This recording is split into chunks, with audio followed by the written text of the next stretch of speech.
As pessoas se sentam em 3 cadeiras dispostas uma ao lado da outra no palco. Da esquerda para a direita. A primeira pessoa sentada é Maracena, uma mulher branca de cabelos loiros lisos e curtos.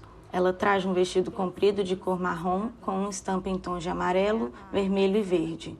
Por cima, usa um casaco de cor alaranjada. Usa óculos retangulares de aro escuro. Nas orelhas, usa brinco de pingente dourado e batom vermelho na boca. A segunda pessoa sentada é Nicole Lima, uma mulher branca de cabelos castanhos que estão presos num coque no alto da cabeça. Ela traja calça preta, gola rolê preta e, por cima, um casaco de lã em tons de bege, marrom e verde escuro. No pescoço, usa um colar de corrente dourada. A terceira pessoa é Heleno Álvares, um homem branco de barba castanha. Seus cabelos não estão visíveis porque ele usa uma boina xadrez na cabeça, nos tons bege, vermelho e preto. Ele traja uma calça cinza e uma camiseta de botões listrada nos tons azul claro e azul escuro. Usa óculos redondos de aro marrom. Defender é o ato de proteger. E o patrimônio é o conjunto de bens de pessoas ou de uma cidade, é um lugar histórico, é guardar memórias. Mas aí eu pergunto para vocês dois, afinal de contas, e o poeta que tem como instrumento a poesia, o que é para vocês, como poetas, ter esse instrumento tão poderoso que é a poesia, como uma forma de defender o patrimônio? Pode começar? Boa tarde, obrigada pela presença de vocês. Então, a gente fala de patrimônio, é uma palavra que a gente está sempre falando, né? Os vários tipos de patrimônio, imobiliário, financeiro, arquitetônico. E a gente tem esse patrimônio imaterial ou intangível, que é a poesia, né? A gente não pode negar que o Brasil tem um patrimônio muito rico do ponto de vista poético, né? Nós temos poetas maravilhosos, homens e mulheres, né, maravilhosos, que são, inclusive, conhecidos até mundialmente, né? E isso é, para nós, assim, motivo de muito orgulho, né? Um país tão rico de poetas. Agora, o poeta, em si, ele é um ser, assim, social, né? E a melhor arma dele, a maior arma dele, é a sua poesia. Então, o poeta, principalmente o poeta moderno, né, a partir do modernismo, ele começou a usar, não, talvez nem tão de forma, às vezes nem necessariamente tão conscientemente ou tão deliberadamente, usar a poesia como forma de defesa de outros patrimônios, seja ele um patrimônio histórico de uma cidade, seja ele um rio, seja ele o meio ambiente. Então, o poeta tem essa habilidade, vamos falar assim, né, de usar essas palavras, esse texto poético, em defesa de algo que o toca, assim, por exemplo, se a gente vai falar isso aqui depois, se alguma coisa está sendo destruída, né, e isso toca o poeta, com certeza, ele não vai ficar insensível àquilo que está acontecendo. Ele provavelmente vai colocar isso num poema, se isso realmente o toca. Então, eu acho que a poesia é a grande arma do poeta em defesa de qualquer causa, de qualquer assunto em que ele se sinta chamado a falar sobre. Heleno? Alô? Sim. É isso que a Mara está comentando sobre a poesia. A poesia ela tem duas definições. Uma delas é a definição de uma linguagem escrita em verso dentro da literatura. A outra é a questão interpretativa, porque a poesia ela pode estar no poema, no conto, num quadro, né, na literatura, enfim, em todas as linguagens.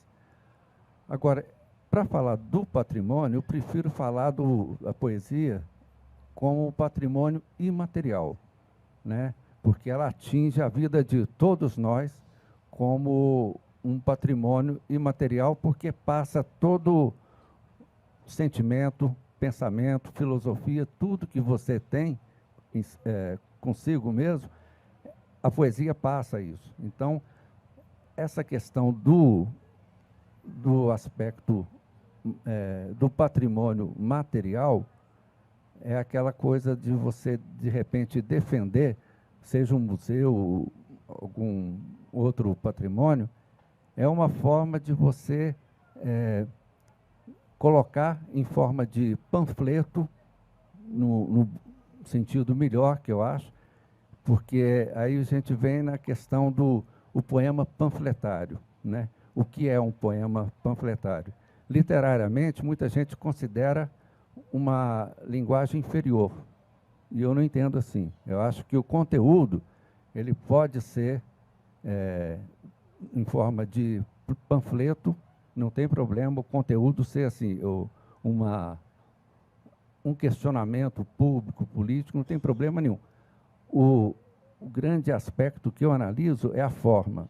Se a forma, literariamente falando, tem qualidade, não tem problema nenhum. Aí nós temos, por exemplo, o Ferreira Goulart, que tem um livro maravilhoso que é o Poema Sujo. Dentro desse poema, tem uns versos que foram inseridos na música do Vila Lobos, O Trenzinho do Caipira.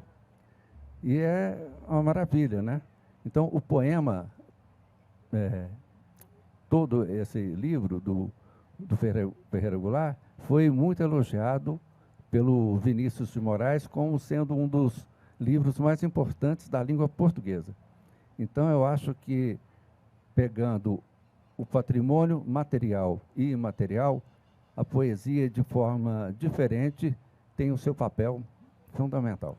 E seria hoje essa poesia colocada, como o Heleno, como um poema panfletário, um manifesto político? Toda a poesia colocada nesse local, com este papel, seria um manifesto político ou não? Seria, porque tudo que a gente vive é social, é político, político no sentido de estar interferindo na vida de uma pessoa. Então, a poesia, ela interfere.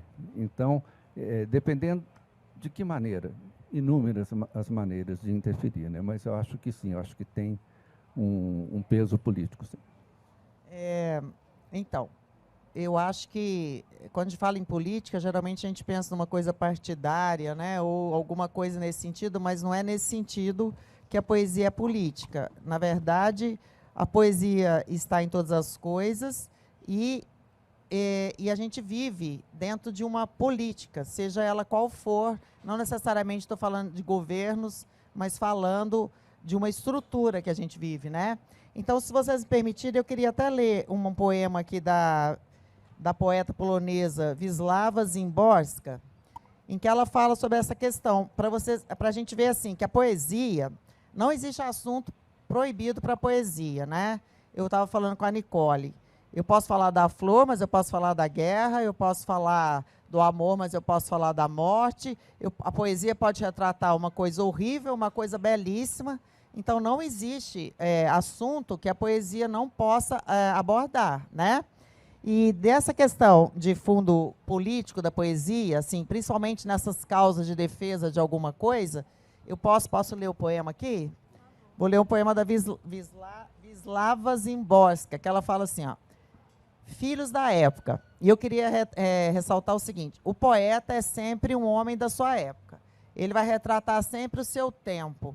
Não interessa qual tenha sido o movimento poético que esse poeta participou, mas ele faz um retrato do seu tempo, né? Por isso que a poesia é um patrimônio tão importante, porque ela é retrato de uma época. E aqui a Wisława Szymborska fala, filhos da época. Somos filhos da época e a época é política. Todas as tuas, nossas, vossas coisas, diurnas e noturnas, são coisas políticas. Querendo ou não querendo, teus genes têm um passado político. Tua pele, um matiz político. Teus olhos, um aspecto político. O que você diz tem ressonância. O que silencia tem um eco, de um jeito ou de outro político. Até caminhando e cantando a canção, você dá passos políticos sobre um solo político. Versos apolíticos são também políticos. E no alto a lua ilumina, com um brilho já pouco lunar. Ser ou não ser, eis a questão. Então, não acabou não, gente, peraí. Qual questão me dirão? Uma questão política. Não precisa nem mesmo ser gente, basta ter significado político. Basta ter petróleo bruto, ração concentrada ou matéria reciclável, ou mesa de conferência cuja forma se discuta por meses a fio. Deve-se arbitrar sobre a vida e a morte numa mesa redonda ou quadrada. Enquanto isso, matavam-se os homens, morriam os animais, ardiam as casas, ficavam ermos os campos, como em épocas passadas e menos políticas. Então, é um poema, né, que faz uma denúncia.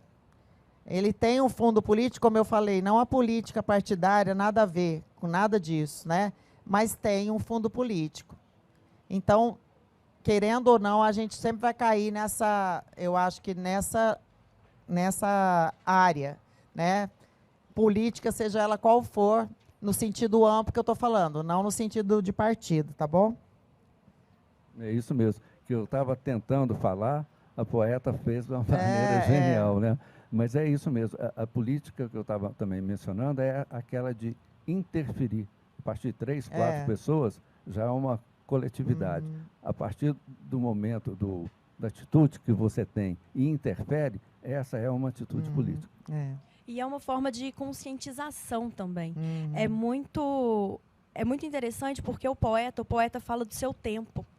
Só que aquele tempo do poeta não fica. E ele passa e você vai encontrar aquele tempo e aquela mesma abordagem. E eu gostaria muito, Mara, que você trouxe para a gente o São Sebastião, falasse um pouco sobre como foi a experiência e lesse para a gente. Não, essa mesa, quando foi proposta para nós essa mesa, o objetivo foi o seguinte, porque a demolição ali dos casarões ali do centro, da avenida, né? O último casarão, que foi aquele ali da esquina da Antônio Carlos, né? Então, isso aí, muita gente, né, sentiu uma tristeza muito grande com a demolição daquele casarão e outros que estão sendo demolidos na cidade, casarões históricos, né, que guardam a memória da cidade. Então, essa mesa surgiu, Poesia em Defesa do Patrimônio, essa mesa foi proposta para nós como uma forma de falar sobre isso. De que modo a poesia pode ajudar em situações como essa, em que uma cidade está perdendo suas referências históricas, né? Uma coisa que está sendo destruída, uma memória que está sendo destruída. Então, foi proposta nesse sentido, né? E aí, quando foi proposta essa mesa, eu me lembrei que quando a Igreja de São Sebastião estava praticamente caindo, né? Aquilo ali me doeu demais, porque eu cresci ali do lado da Igreja de São Sebastião. E aquilo ali mexeu comigo assim, de uma tal forma que eu falava, nossa, gente, essa igreja caindo é um patrimônio tão lindo de Araxá, uma igreja que guarda tanta história, uma coisa tão bonita, e estava um verdadeiro descuido com a igreja estava assim, praticamente ruindo mesmo, né? Então, nessa época, como eu falei, a gente escreve sobre aquilo que o poeta escreve sobre aquilo que toca o poeta, o que ele está sentindo, seja uma coisa bonita ou feia, né? E na época me veio uma vontade de escrever um poema pela Igreja São Sebastião. E esse poema se chama Grito de Socorro. Então é assim: Grito de socorro. Minha querida Igreja de São Sebastião, tão cheia de história, tombada, porém não cuidada, e hoje quase no chão. Serás Marte como teu padroeiro, transpassado no teu corpo inteiro? Dói-me ver-te assim agonizante. És para Araxá tão importante, e mais ainda para quem viveu boa parte da vida ao lado teu. Grito por socorro em forma de poesia. Quem será que atenção me daria? Quem será que atenção te dará? Igreja de São Sebastião, tesouro do meu coração e da cidade de Araxá. Então, esse poema é uma forma assim, de mostrar. É claro que esse poema ele ficou nas redes sociais. Eu sei que ele circulou bastante, porque tinha um amigo meu que morava na Suíça, que ele viu o poema e ele era casado com uma amiga de Araxá, e ele ficou super sentido de saber que a igreja estava assim, e muita gente na época comentou. Assim, eu não sei se esse poema serviu para alguma coisa, porque eu não escrevi ele assim, ele foi fruto de um sentimento que eu senti de abandono da igreja. Então, assim, se ele foi uma gotinha d'água no oceano, já está bom, entendeu? Eu acho que o importante, o poeta, ele não pode ficar calado. O Drummond foi um poeta que ele não ficou calado sobre as coisas que aconteceram no tempo dele, e tudo que o Drummond falou no tempo dele, até hoje essas coisas acontecem. Então, eu acho que o poeta, assim, você não pode fechar os olhos para as realidades que você está vendo, sejam as piores possíveis. E é preciso falar dela. Então, por exemplo, se a Wisława Szymborska, que presenciou guerras e guerras, com certeza o poema dela vai ter muita coisa sobre guerra. Mas o importante é não ficar calado. Se você tem a palavra como poeta, se você tem a palavra como escritor, você tem que fazer uso dessa palavra para as coisas, para denunciar também as coisas que estão acontecendo. Se vão te ouvir, se isso vai ter alguma consequência política, eu não sei, mas o que eu sei é que todo esse clamor da população em favor da Igreja de São Sebastião teve um resultado, que a igreja foi restaurada e está lá hoje linda. Então, eu acho que é assim que a poesia defende o patrimônio. Eu não gostaria de ter escrito esse poema, por exemplo, por encomenda. Falar, escreve aí um poema sobre a Igreja de São Sebastião. Não é isso, é que aquilo me tocou de verdade e o poema saiu. E eu acho que é assim que o poeta defende as coisas ao seu redor. E esse seu grito de socorro era o grito de socorro de muitas outras pessoas da cidade, eu tenho certeza que se identificaram. E até mesmo o grito de socorro do espaço, porque aquele espaço está pedindo, está implorando, e aí o sentimento que veio ali através daquelas palavras, tenho certeza que foi voz de muitos. Sim, com certeza. A história, né? Porque a história, eu acho interessante mencionar que a história, ela absorve o patrimônio material e imaterial através da poesia. Então, essa sua poesia, ela permanece como um testemunho do momento, da história, e tem a poesia no sentido, além da escrita, como as imagens, as pinturas, e isso antecedeu a criação da igreja. Quer dizer, tem outras formas de poesia que estão ali no sentido do patrimônio material, né? Ou seja, está tudo interligado. Patrimônio imaterial, como manifestação artística, literária, e o patrimônio material. E como que é para vocês ter tamanha responsabilidade? Porque ter a poesia como um instrumento, e um instrumento tão poderoso, que pode alcançar tantas pessoas e que pode ter uma influência tão grande, como é para vocês, Heleno, primeiro, como é ter essa responsabilidade como poeta? A responsabilidade parte de um sentimento e de um pensamento próprio. Quer dizer, eu tenho que ser sincero comigo ao escrever. Então, eu sendo sincero, eu estou colocando o meu jeito de ser. Agora, eu não sei como que será a receptividade por parte das pessoas. Então, mas eu estou dando um testemunho, né? Me colocando ali no poema ou no conto, porque a consequência disso, eu fico sempre na expectativa que seja minimamente positiva, mas não dá para a gente saber. Então, a responsabilidade que eu carrego é a responsabilidade de ser verdadeiro com o que eu escrevo. Mara. Eu concordo com o Heleno, né? Eu acho que você tem que publicar principalmente aquilo que você sentiu, porque senão você passa uma coisa falsa. Então, eu acho que eu tenho muita essa responsabilidade de não fingir, embora o poeta seja um fingidor, né? Como diz o Fernando Pessoa, finge tão completamente que chega a fingir que é a dor que deveras sente, mas eu acho que quando você publica uma coisa que é artificial em você, você escreve, eu acho que o leitor percebe o que é artificial, o que você não... sabe, tem que passar uma verdade, assim, uma coisa autêntica, uma autenticidade. Então, assim, eu não sei se eu penso muito na responsabilidade, porque acho que se eu pensar muito em responsabilidade, talvez eu nem vou escrever, porque eu vou ficar tão preocupada com a responsabilidade. Mas eu sei, assim, que eu tenho que passar uma verdade para o leitor. E que ele tem que sentir que, quando ele lê aquilo, foram coisas sentidas. Não necessariamente vividas por mim, porque nem todo poema é autobiográfico, mas principalmente aquilo que eu senti ao ver a dor dos outros, né? Então, não adianta eu fingir que eu estou sentindo dor. Não, eu estou sentindo dor por aquela situação que eu estou vendo, e eu estou escrevendo sobre ela uma verdade. Aí eu acho que o leitor realmente sente essa verdade. Então, acho que o compromisso, a gente tem esse compromisso de autenticidade, sabe? De não fingir o sentimento. E já aconteceu em algum momento na sua carreira, a gente está dentro do tema do patrimônio, e é muito bom a gente lembrar que o tema do festival esse ano é educação, literatura e patrimônio, então por isso a gente está abordando tanto e trazendo o patrimônio, está aqui presente. Mas teve em algum momento na sua carreira que você se sentiu calada, que você sentiu vontade, necessidade de se expressar, mas por repressão, talvez, não foi além? Não, por repressão, não. Acho que a maior repressão, às vezes, é minha mesma. Assim, às vezes eu não consigo escrever sobre aquele assunto, ou não sai.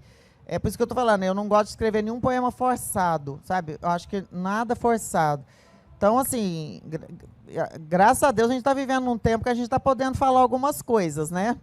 Porque já foi épocas que tinha que disfarçar para poder falar, que não é o nosso caso hoje em dia, a gente ainda está podendo falar.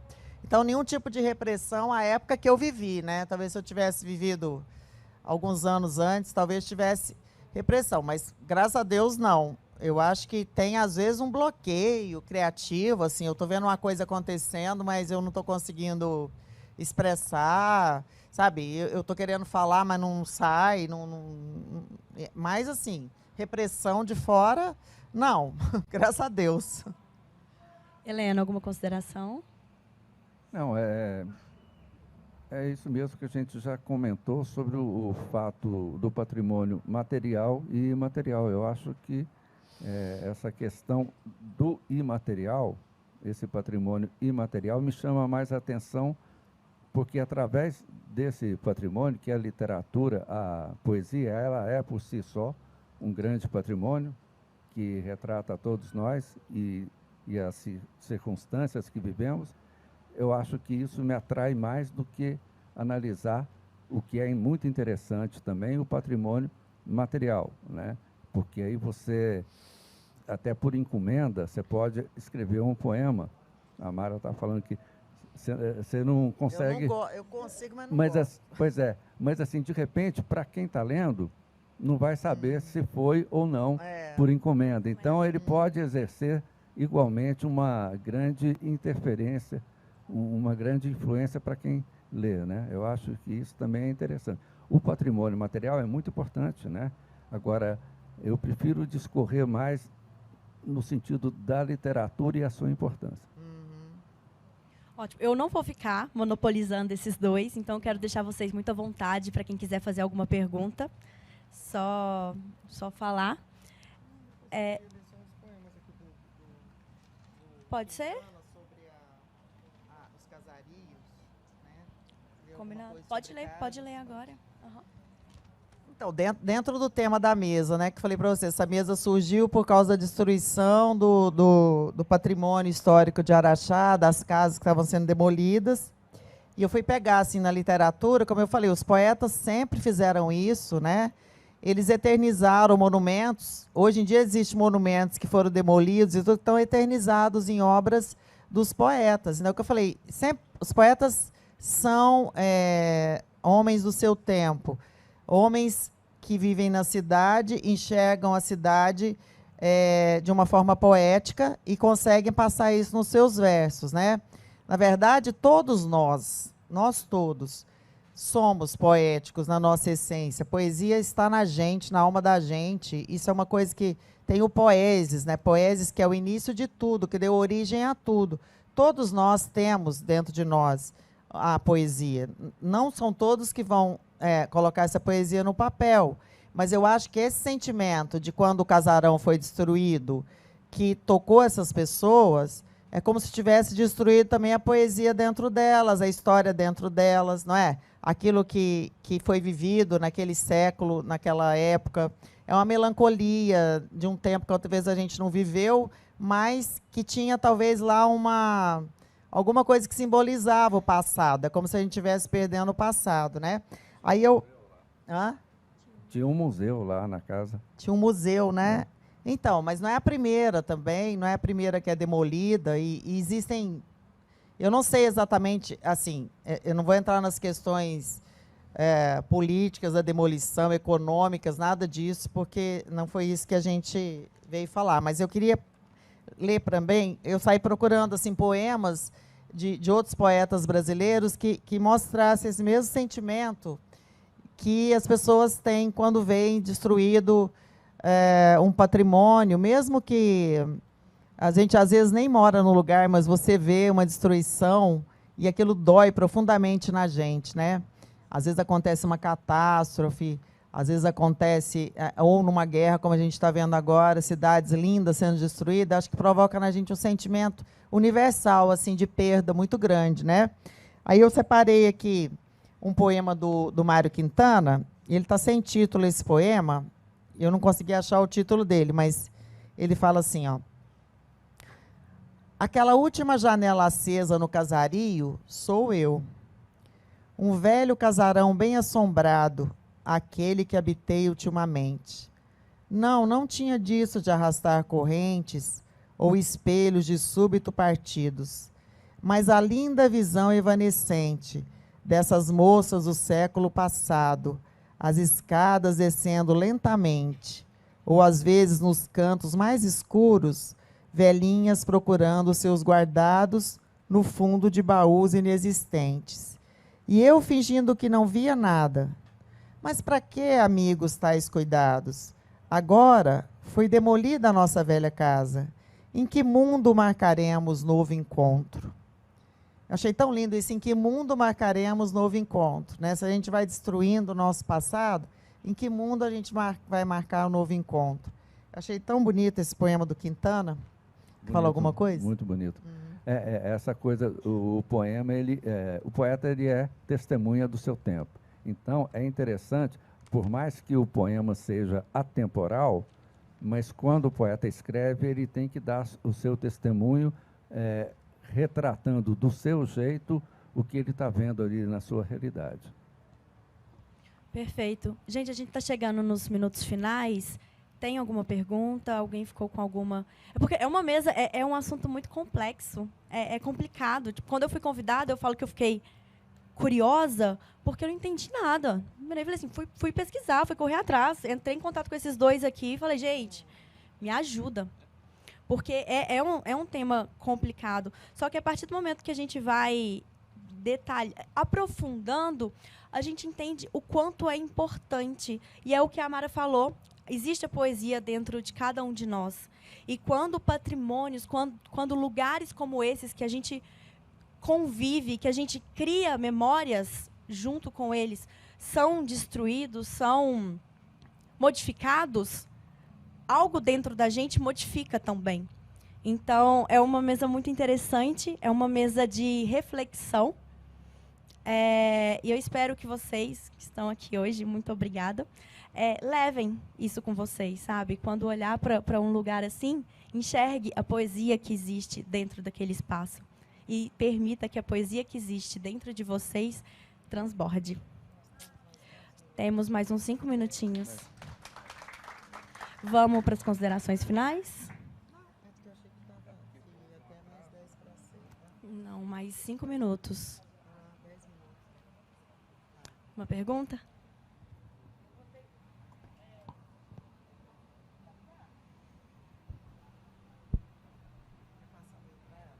Não, funcionou. Eu fiquei seduzida pelo que vocês falaram com relação a essa literatura como patrimônio. Tanto, né, o Heleno fez muita questão de reforçar, né, que nós temos os patrimônios materiais e os imateriais. A sorte é que os patrimônios materiais podem ser destruídos, mas eles continuam como patrimônios imateriais simbólicos na nossa memória. A maior parte dos patrimônios que nós hoje conseguimos guardar da história do Brasil, eles são patrimônios simbólicos que ficaram na nossa memória através de imagens, fotos, registros, os baús de Dom Pedro II, de fotos, quando ninguém fazia foto, ele era um cara apaixonado pela fotografia.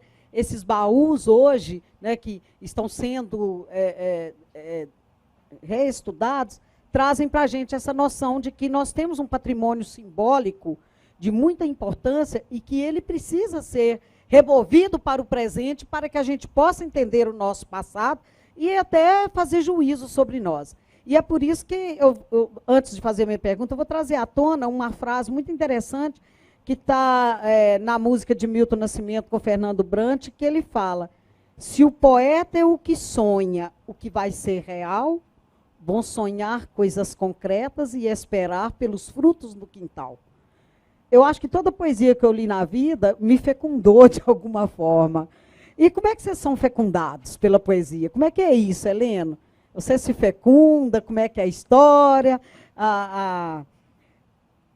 A poesia chega assim para você de graça, né? A Mara mesmo, que está produzindo uma literatura refinada, requintada, que ela tem um nível cultural muito elevado, é uma mulher de muitas leituras e, no entanto, a juventude consegue chegar nessa literatura refinada, que é a literatura da Mara. O Heleno também tem, mas o Heleno é uma literatura mais máscula, menos refinada do ponto de vista... Não, é do ponto de vista do zelo de mulher, eu estou falando de zelo de mulher. Literatura de mulher é diferente, a gente tem um zelo diferente com o texto que a gente elabora, o cuidado que a gente elabora. Inclusive, quando a Nicole perguntou, você se censura? E eu responderia, Mara, a gente se censura sim.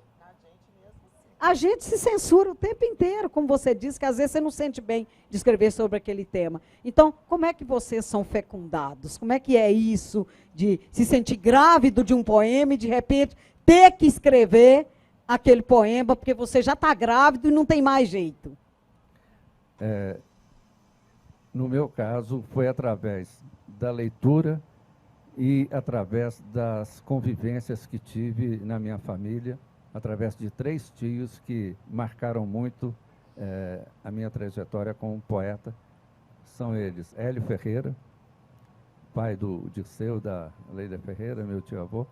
Ele me iniciou nos versos, na poesia. Wander de Castro Alves, irmão do meu pai, poeta excelente. E o João Riso Montandon, que também é meu tio, emprestado. Ele me ajudou muito, ele era professor de literatura. Então, através desse tripé de tios poetas, eu iniciei. E, assim, quando iniciei, eu lia muito poesia e dramaturgia. Eu gostava muito de ler dramaturgia, e são 2 referências que eu tenho, que eu sigo até hoje, né? Mas é isso. Mas eu continuo grávido de poesia. Não sei quando que eu vou passar mais para o papel, mas a gravidez continua. Eu acho que nós somos o resultado de todos os livros que nós lemos, né, das nossas vivências, de tudo. Eu acho que eu fui fecundada pela poesia desde nova, assim, desde a primeira vez que eu entrei em contato com ela, que ele me agradou muito. Mas demorei muito para lançar meu primeiro livro, então meu primeiro livro começa assim, Luas Novas e Antigas. Eu fiquei assim por anos, grávida de muitas palavras, mas só agora senti as dores do parto, aqui mesmo, escrevendo nesse quarto. Então, assim, eu sou fecundada eu acho que a poesia está nas coisas, e ela vem a hora que ela quer. Eu acho que ela manda na gente, não é a gente que manda nela. Por isso que eu não gosto muito do poema sob encomenda, porque eu acho que a poesia que vem espontânea, eu acho ela mais bonita. Então, assim, desde uma cena cotidiana, a uma cena da natureza, a não sei, qualquer coisa, né, fecunda a gente na poesia. É por isso que eu falo, não tem assunto proibido para a poesia, não tem assunto que a poesia não esteja. Então, uma tristeza, uma alegria, um amor, um desamor, uma felicidade, uma infelicidade, tudo é motivo, né? Tudo me fecunda assim, de poesia, mas é o que eu falei, mas eu acho que ela tem a hora dela. E a hora que ela fecunda, acabou, né? Aquele negócio fica aqui dentro, assim, se você não escreve, você morre. Fica assim, aí é assim. Excelente. Muitíssimo obrigada, Mara. A gente precisa... Oi, Ismael. Boa noite a todos e todas. Meu nome é Ismael. Eu queria só fazer um comentário a respeito. A gente sabe que Cartola tinha só a 4ª série, né? Luiz Gonzaga era analfabeto e são 2 poetas geniais, né? Luiz Melodia não tem graduação, não tem um curso de graduação, né? A poesia, de onde vem essa inspiração? Que muitas vezes a maioria dos poetas, grande parte dos poetas, não tem esse conhecimento acadêmico, e isso flora, né, essas poesias assim, de uma forma muito brilhante, muito bonita. Né, que eu tenho até inveja de vocês, poetas, que têm essa facilidade de escrever que eu não tenho. Mas eu sou um amante da cultura, da literatura, da poesia. E cito a Carolina também. A Carolina fez 2ª série só. Inclusive, ela estudou no mesmo colégio que eu estudei em Sacramento, que é o Colégio Allan Kardec. E ela escreve, ela é poeta, ela é compositora, né, ela escreveu vários livros, então, de uma forma brilhante. Né? Então, eu queria saber do Heleno e da Mara a respeito um pouquinho dessa questão. Ismael, é o seguinte, eu tenho 5ª série, tá? Eu estudei até a 5ª série e assim, eu não vejo nenhum problema. Um poeta que eu sempre gostei dele, cearense, é o Patativa do Assaré.